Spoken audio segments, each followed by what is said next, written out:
السلام علیکم ناظرین، میں ہوں سید عبدالفقار گیلانی اور آپ دیکھ رہے ہیں گیلانی لاگس۔ کہتے ہیں کہ پہلے اس بستی کا نام جنڈیال ہوا کرتا تھا۔ اس کے ارد گرد پہاڑ تو تھے لیکن وہ پہاڑ نہایت بنجر پہاڑ تھے۔ حالانکہ اللہ تعالیٰ نے ایسا نظام رکھا ہوا ہے کہ پہاڑوں میں سے قدرتی چشمے پھوٹتے ہیں اور نیچے رہنے والوں کو یا پہاڑ کی چوٹی پر رہنے والوں کو وہ چشمے سیراب کرتے ہیں۔ لیکن یہ ایسا بدقسمت علاقہ تھا کہ یہاں کے پہاڑ بنجر تھے اور کوئی ایسی صورت نہیں تھی کہ لوگ یہاں جو ہے وہ پانی حاصل کر سکے، وہ بھی خاص طور پر پینے کے لیے۔ اگر پانی میسر تھا بھی تو وہ اس قابل نہیں تھا کہ اسے پیا جا سکے۔ یہاں سے قریب ایک جگہ ہے کٹاس راج کے مندر، کہتے ہیں کہ وہاں تالاب تھا جو بہت بڑا، اور اسے وہاں سے لوگ پینے کے لیے پانی لایا کرتے تھے۔ یوں کہہ لیں کہ ایک بیابان میں بیٹھے ہوئے تھے اور لوگ بڑے تنگ تھے کہ پانی کا کیا علاج کریں یا اس کو کیسے حاصل کریں۔ وقت پرانے تھے، آج کے دور میں آج کا دور نہیں تھا کہ جی بور کروا لیا اور پانی نکل آیا۔ پھر اسی زمانے میں یہاں ایک بزرگ تشریف لے آئے جن کا نام تھا سیدن شاہ شیرازی۔ لوگوں نے کہا کہ جی یہاں پانی کی بہت قلت ہے اور ہم پانی کٹاس راج سے لے کر آتے ہیں، لہذا کوئی ایسا سبب پیدا کر دیں، آپ اللہ کے نیک بندے ہیں، ایسا سبب پیدا کر دیں کہ ہمیں پانی مل جائے۔ اس بارے میں پھر دو روایتیں ہیں۔ وہ کہتے ہیں کہ ان کا جو ہے وہ نام سیدن شاہ شیرازی صاحب نے پہلی روایت کے مطابق یہ ہے کہ دعا کی اور ایک جگہ کھدائی کرنے کا حکم دیا اور اللہ کی قدرت سے وہاں سے پانی نکل آیا اور میٹھا پانی، مطلب چشمہ جو ہے وہ میٹھے پانی کا نکل آیا۔ اور دوسری روایت یہ ہے کہ انہوں نے ایک جگہ پر اپنا عصا مارا تھا اور وہاں سے پانی کا چشمہ چھوٹ پڑا تھا۔ اچھا، پنجابی میں چونکہ پانی کے چشمے کو چوہا کہتے ہیں، لہٰذا لوگوں نے اس جنڈیال نام کی بے آب و گیا بستی کو اسی سخی کے نام کر دیا، یعنی سخی سیدن شاہ کے نام، اور آج یہ چوہا سیدن شاہ ہے۔ ہندوؤں کے نزدیک یہ بہت مقدس جگہ ہے۔ اس کی وجہ یہ کہ ایک تو اس کے بالکل نزدیک کٹاس راج ہے، وہ مشکل میرا خیال ہے 3 سے 4 کلومیٹر کا فاصلہ ہے۔ تو کہتے یہ ہیں کہ ان کی مقدس کتاب جو رگ وید ہے، رگ وید کا بیشتر حصہ یا کچھ حصہ چوہا سیدن شاہ کے آس پاس کے علاقوں میں لکھا گیا، مطلب تحریر ہوا آج سے ہزاروں سال پہلے۔ اچھا، پھر یہ بھی کہا جاتا ہے کہ جب پانڈوؤں کو بنواس ملا تو انہوں نے اپنی رہائش کے لیے جو علاقہ منتخب کیا وہ بھی یہاں سے نزدیک تھا۔ کٹاس راج میں آج بھی پانڈوؤں کا کنواں موجود ہے، آج بھی جو ہے نا وہ پانڈوؤں کی وہ بیٹھک بھی موجود ہے جس میں پانڈو رہتے رہے ہیں۔ تو چوہا سیدن شاہ کو یہ بھی اعزاز حاصل ہے۔ پہلے یہ چوہا سیدن شاہ ضلع جہلم کی تحصیل پنڈ دادن خان کا حصہ ہوا کرتی تھی، یعنی یہ کوئی اتنا بڑا شہر نہیں۔ یہ دیکھیں کہ پہاڑیوں کے دامن میں گھرا ہوا، یہ ادھر بھی پہاڑی ہے، ادھر بھی پہاڑی ہے، یہ سارا اس کو چاروں طرف سے پہاڑیوں نے گھیر رکھا ہے۔ میں بھی جس جگہ بیٹھا ہوں اس کے پیچھے بھی پہاڑی ہے، تو یہ کوئی اتنا بڑا شہر نہیں ہے کہ مطلب جو بہت زیادہ پھلتا پھولتا، لہٰذا اسے جو ہے وہ تحصیل پنڈ دادن خان کی ایک کا حصہ تھا، ضلع جہلم کی تحصیل پنڈ دادن خان کا۔ لیکن جب چکوال کو ضلع بنایا گیا تو وادی جھنگڑ، کہون اور ونہار کو الگ کر کے ضلع چکوال میں شامل کر دیا گیا، اور 1989 میں یعنی 1989 میں اسے تحصیل ڈکلیئر کر دیا گیا۔ اس کا ریکارڈ یہ ہے کہ یہ پاکستان کی یا نہیں، پاکستان کی تو خیر میں نہیں کہہ سکتا کیونکہ میرے پاس مجھے نہیں اس بارے میں کنفرم نہیں ہے، لیکن چکوال کی یہ سب سے چھوٹی تحصیل ضرور ہے، رقبے کے لحاظ سے بھی اور آبادی کے لحاظ سے بھی۔ اور اس وقت پورے پنجاب کی تاریخ میں یہ پہلی تحصیل تھی جو صرف ایک تھانے پر مشتمل تھی۔ چوہا سیدن شاہ ضلع چکوال کی 2 وادیوں کہون اور جھنگڑ کی عین سرحد پر واقع ہے۔ بہت سے لوگوں کا خیال ہے کہ ہندوؤں کے مقدس ترین مندر کٹاس راج چونکہ چوا سیدن شاہ کے پہلو میں واقع ہیں، اس لیے اس شہر کی تاریخ بھی اتنی ہی قدیم ہوگی۔ لیکن جب کھوجنے بیٹھے تو سخی سیدن شاہ کے یہاں آنے سے پہلے کے واقعات اور تاریخ کے بارے میں کوئی خاص سراغ نہیں ملتا۔ بعض روایات کے مطابق یہ شہر لگ بھگ 700 سال قدیم ہے، جبکہ کچھ لوگ یہ کہتے ہیں کہ اس کی بنیاد 16ویں صدی عیسوی میں بابا سیدن شاہ نے رکھی تھی، لیکن یہ درست نہیں، کیونکہ شہر ان کے یہاں آنے سے بھی پہلے آباد تھا، البتہ اس کا نام کچھ اور تھا۔ کہا تو یہ بھی جاتا ہے کہ چوا سیدن شاہ کی ایک طویل اور دلچسپ تاریخ ہے، لیکن اس کے ماضی کے بارے میں جانتا کوئی نہیں۔ یہ شہر کبھی مغلیہ سلطنت کا حصہ تھا اور بعد میں سکھ برادری کا ایک اہم مرکز بن گیا۔ شہر کا بھرپور ثقافتی ورثہ اس کے بہت سے قدیم کھنڈرات میں جھلکتا ہے، جس میں جھالر جھیل کے تاریخی مقامات اور کیتا سر کا لاوارث گاؤں شامل ہے، جس کا موجودہ نام کوپر بتایا جاتا ہے۔ چوا سیدن شاہ چکوال کے جنوب میں تقریباً 35 کلومیٹر کے فاصلے پر واقع ہے۔ ایک زمانے میں یہ شہر اپنی دستکاری کے لیے بھی مشہور رہا ہے، جس میں مٹی کے برتن اور کپڑے شامل ہیں۔ اسی طرح یہاں کے روایتی رقص بھنگڑا اور گدھا شہر کی ثقافتی شناخت کا ایک لازمی حصہ ہے۔ اسے پنجاب کے پسماندہ ترین قصبوں میں شمار کیا جاتا تھا۔ چوا سیدن شاہ کا ماحول دیہاتی نوعیت کا تھا، جبکہ سنگلاخ پہاڑوں کی اس سرزمین پر عام آدمی کی زندگی بہت سخت تھی اور پورا چوا بنیادی سہولتوں سے محروم تھا۔ پختہ سڑکوں کی تو بات ہی نہیں تھی۔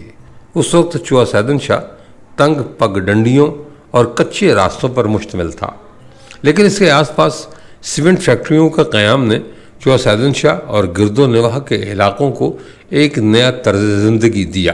بے شک کچھ لوگوں کے مطابق سالٹ رینج کا ماحول سیمنٹ فیکٹریوں نے خراب کیا ہے، اور اس میں شک بھی کوئی نہیں، لیکن یہ بات بھی نمایاں ہے کہ اس وقت جن لوگوں کے پاس سائیکل بھی نہیں تھی وہ آج پجاروں پر چڑھے ہوئے ہیں، اور یہ سارا کمال صرف اور صرف سیمنٹ فیکٹریوں کا ہے۔ سیمنٹ فیکٹریوں کے بارے میں یہ بھی کہا جاتا ہے کہ وہ چوا سیدن شاہ اور اس کے آس پاس کے تمام علاقوں کا پانی پی گئے، یعنی جو زیر زمین پانی تھا وہ کم ہو گیا، ختم ہو گیا، اور اب کئی 100 فٹ بور کرنے کے باوجود بھی چوا سیدن شاہ میں پانی نہیں ملتا۔ اسی طرح چوا سیدن شاہ کا عرق گلاب ایک زمانے میں پورے پاکستان میں مشہور رہا ہے، اور کہتے ہیں کہ اب بھی ہے۔ کسی زمانے میں یہاں وسیع پیمانے پر گلاب کی کاشت کی جاتی تھی، لیکن اب اس کے زیر کاشت رقبہ بہت کم رہ گیا ہے۔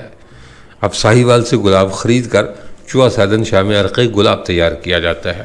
شہر میں تو کچھ نہیں، لیکن اس کے آس پاس کے بنجر اور سنگلاخ پہاڑوں اور گھنے جنگلات میں عرق گلاب کی خفیہ بھٹیاں اور کوئلے اور نمک کی درجنوں کانیں موجود ہیں، جن کا کوئی سرکاری ریکارڈ نہیں۔ پہاڑوں اور جنگلوں کے راستے اتنے پیچیدہ ہیں کہ ان کانوں اور بھٹیوں کی تلاش میں جانے کا خطرہ کوئی بھی مول نہیں لیتا۔ یوں گلاب کے کھیت اور بابا جی کا کراماتی چشمہ دونوں ہی قصہ پارینہ بن چکے ہیں۔ قیام پاکستان سے پہلے چوا سیدن شاہ وہالی ریاست کا حصہ تھا۔ آڑا بشارت روڈ پر واقع وادی جھنگڑ کا حسین گاؤں وہالی ریاست کا صدر مقام ہوا کرتا تھا، جو چوا سیدن شاہ اور پنڈدادن خان کے علاقوں تک پھیلی ہوئی تھی۔ کہتے ہیں کہ نمک کی کانیں اور علاقے کی زرخیز زمین وہالی کے سرداروں کی ملکیت تھی۔ ان سرداروں کو 1909 میں پنجاب کے سب سے بڑے جاگیردار قرار دیا گیا کہ ان کے پاس 14,000 ایکڑ زمین تھی۔ مشہور بھارتی اسکالر نیہا سنگھ گوہل کے مطابق وہالی کے سرداروں کا جد امجد سردار دیوان کرن مل تھا، جو مغل شہنشاہ شاہ جہان کا مشیر تھا۔ یہ بھی بتایا جاتا ہے کہ یہ وہالی کا دیوان کرن مل ہی تھا جس نے تاج محل آگرہ کی تعمیر اپنی نگرانی میں کرائی تھی۔ وقت نے عجیب چال چلی۔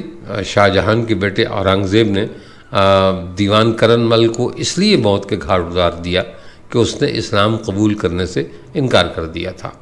تاریخ کا حصہ ہے، تاریخ میں لکھا ہوا ہے اب یہ لکھنے والوں کو پتہ ہو کہ اس میں کیا سچائی ہے اور کیا غلط ہے۔ چوہا سیدن شاہ میں کہانیاں ہی کہانیاں ہیں، جن کے نام پر یہ شہر آباد ہے، سخی سیدن شاہ، ان کے بارے میں بھی درجنوں روایتیں، کہانیاں اور اللہ جانے کیا کیا مشہور ہے۔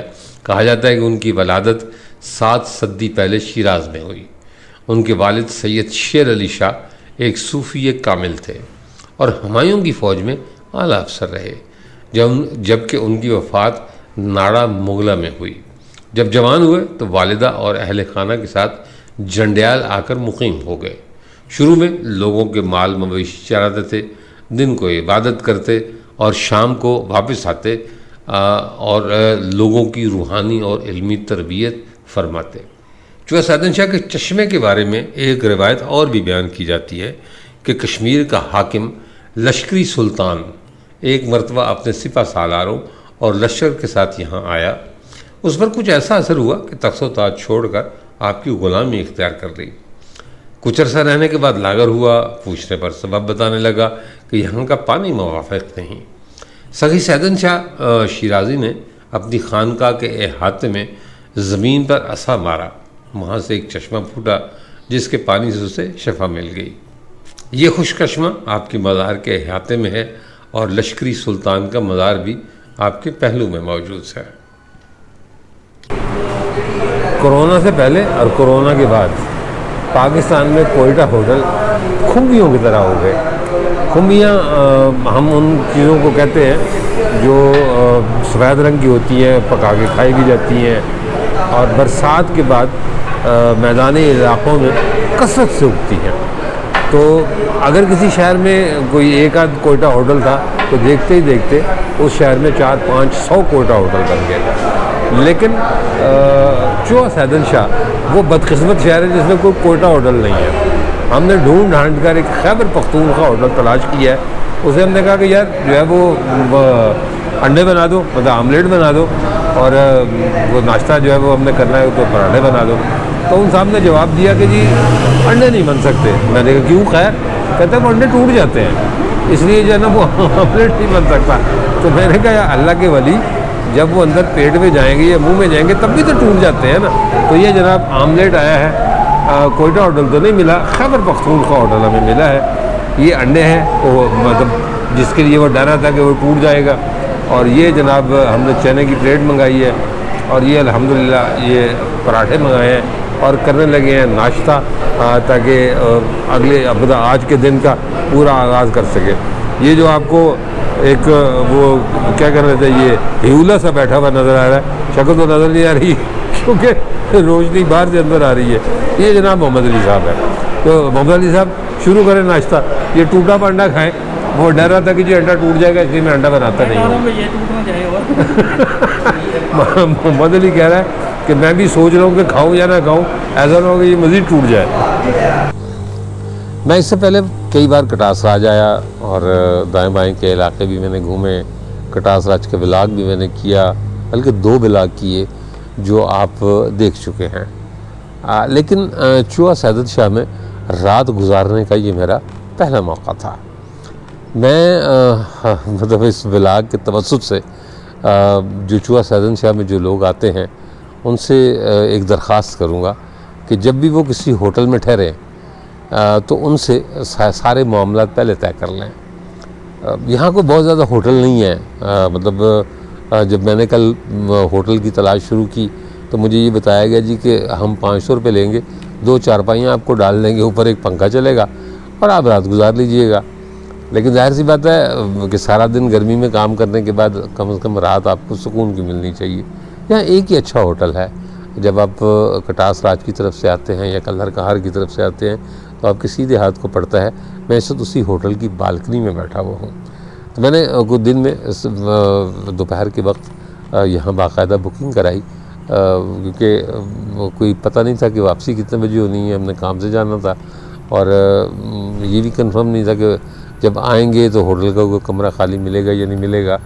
تو بہرحال اس میں ایئر کنڈیشن بھی تھا، مطلب ساری سہولتیں بھی تھیں۔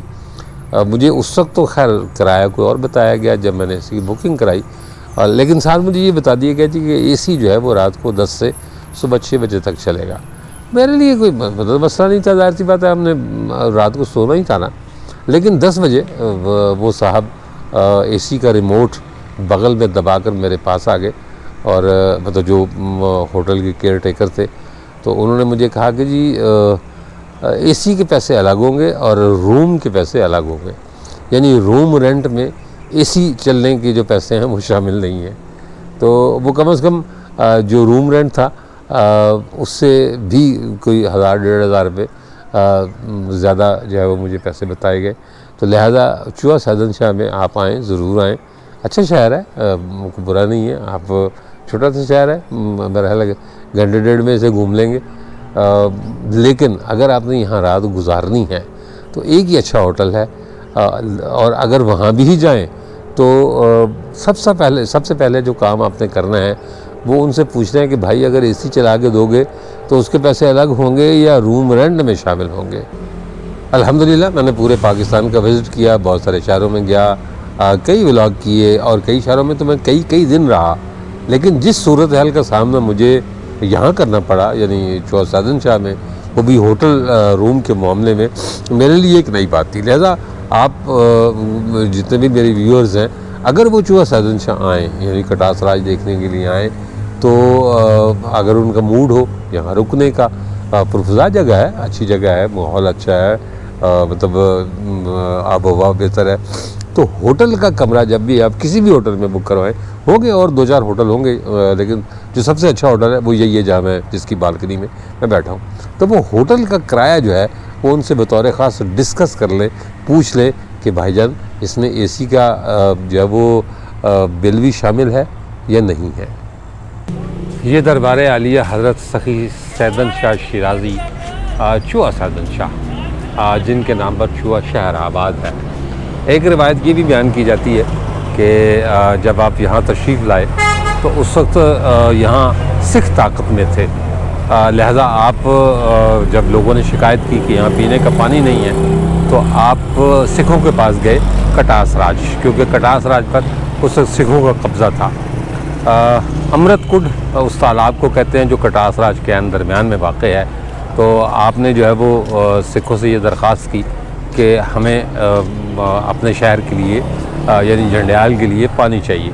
تو کہا یہ جاتا ہے کہ سکھوں نے انکار کر دیا اور آپ کو غصہ آ گیا، تو آپ نے وہیں امرت کنڈ کے پاس ہی ایک جگہ سا مارا، تو پانی کا رخ خود بخود چوہا سیدن شاہ کی طرف ہو گیا. سارے پانی کا نہیں، مطلب اس میں سے کچھ پانی کا رخ جو ہے وہ چوہا سیدن شاہ کی طرف ہو گیا. مطلب اس طرح کی جو ہے وہ مختلف روایات بیان کی جاتی ہیں، لیکن یہ بات طے ہے کہ چوہا سیدن شاہ میں پانی کی جو فراہمی ہے وہ اپنا سخی سیدن شاہ کی برکت کی وجہ سے ہوئی. یہ وہ چشمہ ہے جی جو سخی سیدن شاہ سرکار کی دعا سے یا ان کی عصا کی ضرب سے جاری ہوا اور آج بھی جاری ہے.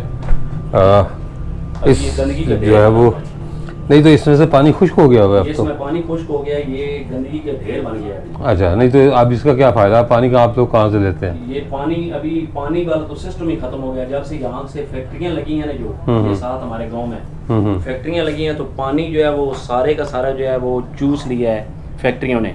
نہیں، میرا سوال یہ ہے کہ جب یہ چشمہ جاری ہوا تھا سخی سیدن سرکار کی دعا سے، اس وقت تو اس میں پانی آتا تھا، پانی تھا، ٹھیک ہے، آپ لوگ یہی پانی استعمال کرتے تھے، یہی پانی پیتے بھی تھے. اب کیا کرتے ہیں؟ اب سر یہ پانی جب ختم ہو گیا ہے تو اب ہر آدمی یعنی کہ جو گھر میں ہے سب لوگوں نے بور کرا لیے ہیں. اچھا، تو وہ بور سے پانی نکالتے ہیں، اچھا، وہی پیتے ہیں. ابھی یہ والا پانی جو ہے یہ ختم ہو گیا ہے.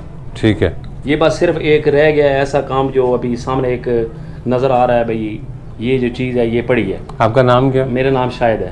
اچھا، آپ مجھے کہہ رہے تھے کہ اس پانی کے نہانے سے جو ہے وہ بیماریاں ختم ہو جاتی ہیں. یہ پانی نہیں ہے وہ، یہ جو گنگا کھوئی ہے نا، وہ پانی جو ہے وہ ایسا ہے کہ اگر آپ کو کوئی کسی قسم کی بیماری ہے، کوئی خارش ہے، کوئی پھنسی پھوڑے ہیں، کوئی ایسے معاملات ہیں، تو آپ جو ہے وہ ادھر اس چشمے میں جا کر نہائیں گے تو آپ کی وہ بیماری اللہ کے فضل سے وہ ختم ہو جائے گی. اچھا، یہ جی ارسلان ہیں جن کے پاس جو ہے وہ اس کی چابی تھی، انہوں نے یہ چشمہ بطور خاص کھولا.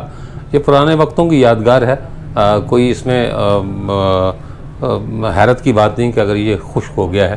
ظاہر ہے کرامت بہرحال ان کی تھی، اور سب سے پہلے پانی چھوا سیدن شاہ میں اسی کنویں سے آیا تھا۔ یہ نوجوان بھی میرے ساتھ آئے ہیں مجھے چشمہ دکھانے کے لیے۔ کسی کھوئی کا بھی یہ ذکر کرتے ہیں کہ اس کھوئی میں اگر کوئی نہائے تو اس کی پھوڑے پھنسیاں جو وہ ٹھیک ہو جاتی ہیں۔ ایسے تالاب پاکستان میں بہت سارے ہیں جن کے پانی میں گندھک کی آمیزش ہوتی ہے، اور گندھک خارج کو ختم کرتا ہے۔ تو ممکن ہے کہ اس ڈنگی کھوئی ہے، کیا نام ہے؟ گنگا کھوئی۔ گنگا کھوئی۔ تو ممکن ہے کہ گنگا کھوئی کے پانی میں بھی کوئی گندھک کی آمیزش ہو، جس کی وجہ سے لوگوں کی بیماریاں ٹھیک ہو جاتی ہوں۔ سخی سیدن شاہ کے دربار کے احاطے میں یہ جو کنواں ہے اسے گنگا کھوئی کے نام سے یاد کیا جاتا ہے، اور کہتے ہیں کہ یہ بہت سی بیماریوں کا علاج ہے، خاص طور پر خارش اگر کسی کو ہو تو اس کا آرام آ جاتا ہے۔ میں نے جو ہے وہ بتایا ہے کہ بہت سے تالاب ایسے ہیں جن کے پانی میں گندھک کی آمیزش ہوتی ہے، اور گندھک خارش کا ایک قدرتی علاج ہے۔ تو ممکن ہے کہ یہ صاحب مزار کی کرامت سے زیادہ پانی میں گندھک کی آمیزش ہو، جس سے بیماریاں ٹھیک ہو جاتی ہیں۔ آپ کا کیا عقیدہ ہے سرکار؟ سر میرا تو اپنا عقیدہ ہے الحمدللہ، میرے جو آبا و اجداد تھے نا وہ ادھر گدی نشین بھی تھے۔ آپ کا کیا نام ہے؟ میرا نام شاہد ہے۔ نہیں تو شاہد صاحب آپ کیا ان کی اولاد میں سے؟ نہیں سر، ہاں، پھر گدی نشین کیسے ہو میں گئے؟ آپ کو بتاتا ہوں سر، ہم جو پہلے جو یعنی کہ جو ہمارے بڑے تھے ان کا نام تھا سید شاہ ولی۔ اچھا، تو وہ جو ہے ہم ادھر جو ہے اس وقت یعنی کہ جو دربار شریف کا جو معاملات تھے سارے وہ ہم خود جو ہے وہ ادھر سارے کرتے تھے، اچھا لیکن اس کے بعد جو ہے وہ ہمارے جو بڑے تھے انہوں نے یہ گدی چھوڑ دی۔ اچھا، کیوں؟ بس ویسے ہی وہ فقیر لوگ تھے، ملنگ لوگ تھے، ان لوگوں کو اس چیز کی ہرس نہیں تھی، اچھا، اس کی وجہ سے انہوں نے چھوڑ دی۔ پھر بعد میں جو ہے یہ ادھر سید بادشاہ ہیں ان کے پاس یہ گدی چلی گئی، ابھی الحمدللہ وہ کام کر رہے ہیں، بہت اچھا کر رہے ہیں۔ یہ سخی سیدن شاہ بھی تو سید ہیں؟ جی یہ سید ہیں۔ یہ تو کون سے سید ہیں؟ یہ بخاری سید ہیں۔ بخاری سادات ہیں؟ آپ بھی سادات میں سے ہیں؟ نہیں، تو اس کے باوجود آپ نے ایک کمائی کی جگہ چھوڑ دی؟ چھوڑ دی۔ اچھا، لوگ تو جو ہے وہ بس یہ اپنا اپنا عقیدہ ہوتا ہے، اپنا اپنا ایک ایمان ہوتا ہے، اچھا، ہم یہ ایسا کام نہیں کرتے۔ آپ کو پتہ ہے پاکستان میں جو ہے وہ سب سے زیادہ کمائی کا ذریعہ کیا ہے؟ یہی ہے محکمہ اوقاف، نہیں، مزار۔ مزار۔ لیکن ہمارا وہ جو جب ہمارے آبا و اجداد بڑے جو ہے وہ چھوڑ کر چلے گئے تھے وہ جھاڑو کش تھے، وہ جس کو کوئی کام نہیں آتا وہ ایک قبر بنائے اور اس پر بیٹھ جائے۔ جی گجرات میں ہر گلی میں ہر محلے میں قبریں ہی قبریں ہیں، اور اس کے ایک ایک قبر کے نیچے اللہ جانے کتنے کتنے پیر دفن ہیں۔ جی تو حیرت ہے کہ مجھے آپ نے ایک ایسی گدی چھوڑ دی جس کی روزانہ کی آمدنی لاکھوں روپے کی ہوگی۔ ہمارے جب جو پہلے جو بڑے تھے نا ہمارے جو پردادے ہمارے تھے، یعنی کہ انہوں نے جب چھوڑ دی تو ہم نے اس کی طرف توجہ ہی نہیں دی، نہ ہی ہم نے یہ سوچ کیا کہ ہم نے اسے کمائی لینی ہے یا کھانی ہے۔ بڑے جو ہے وہ ماشاءاللہ آپ سخی آدمی ہیں۔ بس الحمدللہ آپ کی دعا ہونی چاہیے، لیکن یہ کام جو ہے یہ ہمارا نہیں ہے، یہ سید لوگوں کا کام تھا، وہ سید لوگوں کے پاس تو آپ کا کیا خیال ہے کہ سیدوں پر یہ حلال ہے کمائی؟ سر یہ میں نہیں کہتا سیدوں پر حلال ہے یا نہیں ہے، لیکن بات یہ ہے کہ یہ ہر آدمی پیارے بھائی میں خود سید ہوں، ہاں جی، میں الحمدللہ گیلانی سید ہوں۔ اچھا، یہ کہیں نہیں لکھا ہوا میرے جو ہے وہ نانا جان یہ کہیں نہیں فرما کر گئے کہ جی جو ولیوں کے مزار ہیں